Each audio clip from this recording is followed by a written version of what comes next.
Hello everyone, welcome back to my channel. Hit like and subscribe and share this video. So I'm back to share the 5 things to work on right away and do better this coming year. And this one is titled Keeping Family First. And before I start sharing some of the information that I'm going to be sharing, this is just for instructional purposes, and it's a disclaimer that the following statistic that I'm going to be using I presented solely for educational purpose and also to raise some awareness. So I titled the first paragraph, "In One Room but Not in Present."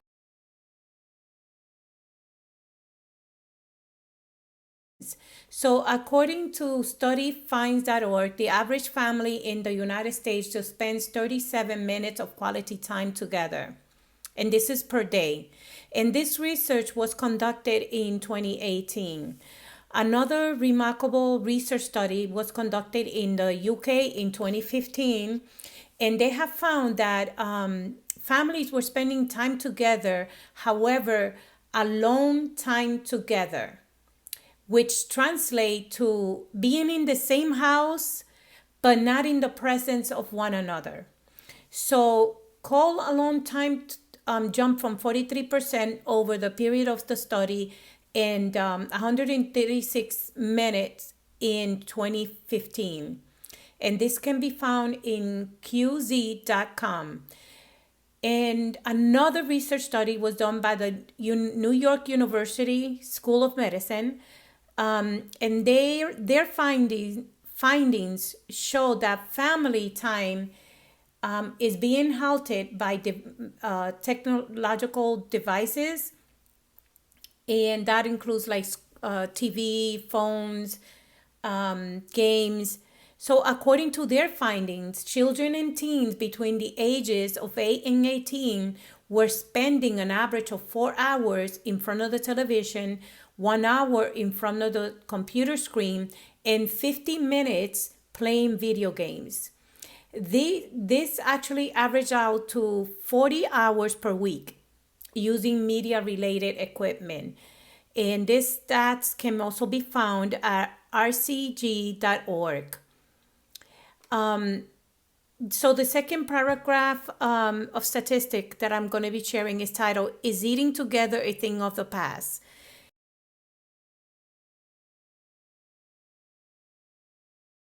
So we all remember the days when the family ate together at dinner time, everyone at the table, and it was a time of communication, a time to share conversation about how the day went, in a time where children were able to verbalize if anything was going on, and it was a good time for the family to grow. However, this may not be realistic these days for many other reasons, some of which can be related to the parents being absent, working extensive hours, or family conflicts. There was a study conducted that showed that 84% of the parents agree that family meals were important. However, only 50% of the family ate dinner together. In comparison to studyfinds.org, there's a study shows that in 2020, due to the pandemic, there was an increase of 15 minutes of time spent during dinner time. And 6 out of 10 people that conducted the survey reported that the family got together for meals more frequently in 2020 than other years. These are just some statistics just to make people think, and not, we're not saying that every family are meeting these numbers, or that, or that they fit this category. And we all know that all the families are working, on improving, these areas. And we know that parents, they, work hard and they try their best. As parents, we all can relate to the busyness of work, raising children, and we're all working on improving this area.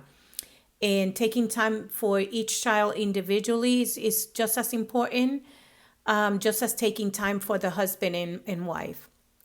So the second statistic that is affecting, family is the increase in violence.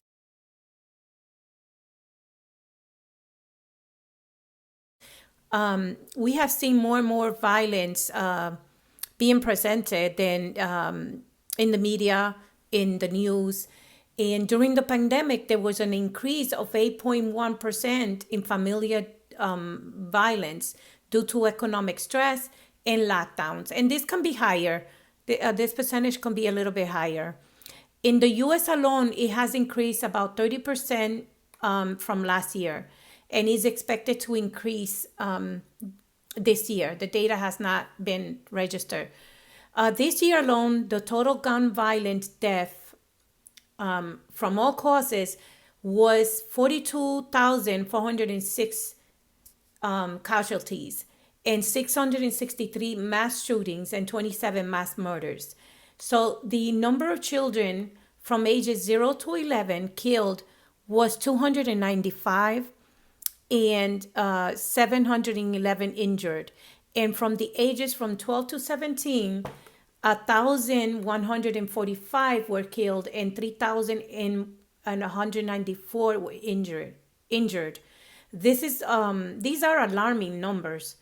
This data can be found on gunviolencearchive.org. I'm sorry.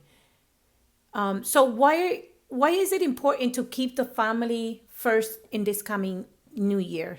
As we can see from the statistic, we don't want to alarm anyone, but there has been, these statistics that were presented, we have seen some increases from last year. And this year we have, also there has been some increase. So there's a desperate need for the family unit to have unity and harmony within, the families. And this is a beck and call of preparation before we enter the coming year. As we will see a new shift in the atmosphere, there's a new shift in morality.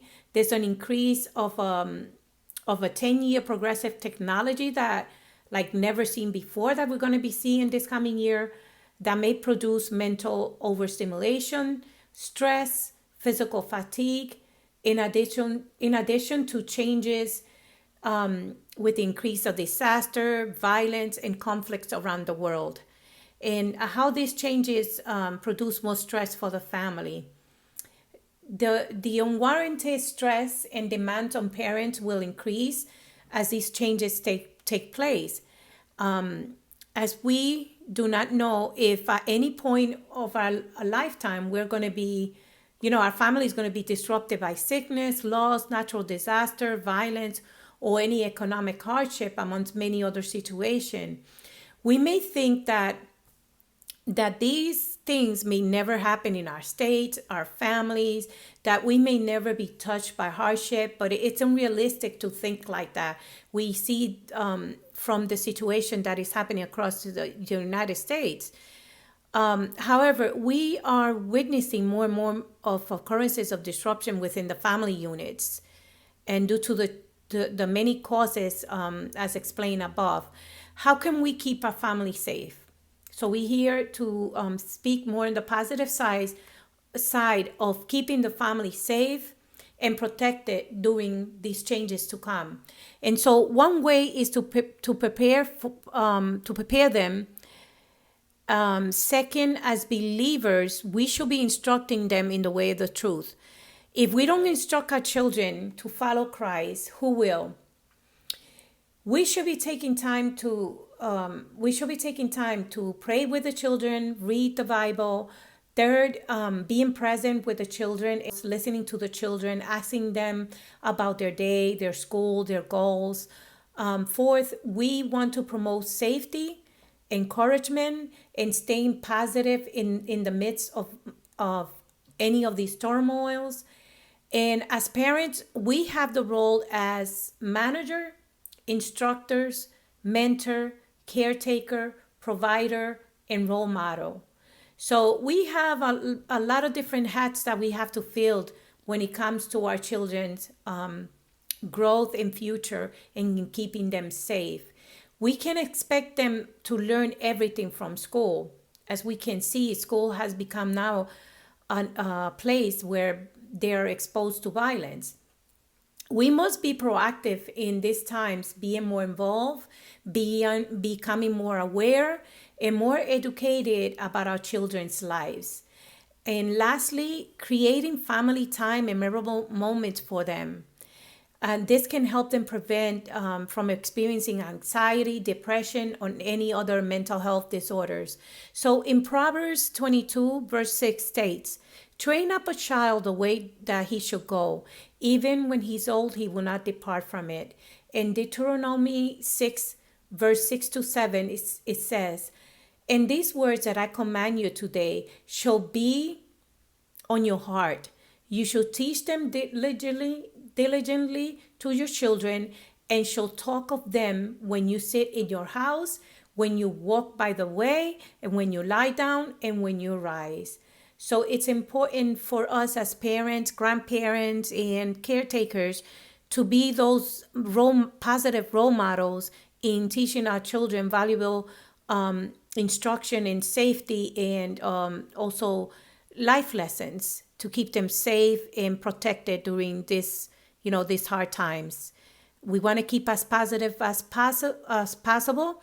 However, the statistics don't lie, and we want to make sure that we're doing our best this coming year to keep our children more focused and protected. God bless.